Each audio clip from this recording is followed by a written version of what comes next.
ஆதியாகமம் 15:1.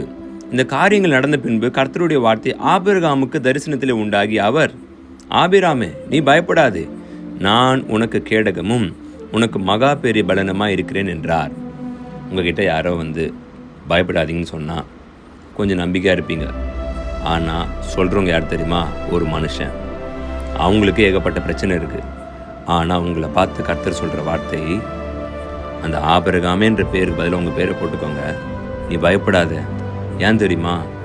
நான் மிகப்பெரிய கேடகமாக இருக்கிறேன், பெரிய பலனாக இருக்கிறேன். வார்த்தையில் பயப்படாதன்னு சொல்கிறது பிரச்சனையே இல்லை. அந்த வார்த்தைக்கு பின்னாடி என்ன இருக்குது? அவங்க யார்? அவங்க மனுஷங்களா, அதிகாரியா, அல்லது தேவனா?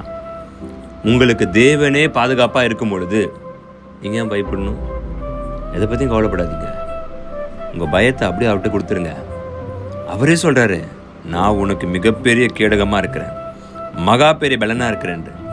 எதை குறிச்சும் பயப்படாதீங்க. சொல்கிறவர் கர்த்தர். அவர் எல்லா காரியத்தையும் பார்த்துப்பார். நீங்கள் பயந்தீங்கன்னா தோத்துடுவீங்க. பயப்படாதீங்க. அவர் உங்களுக்கு துணையாக இருக்கிறார். ஆமென்.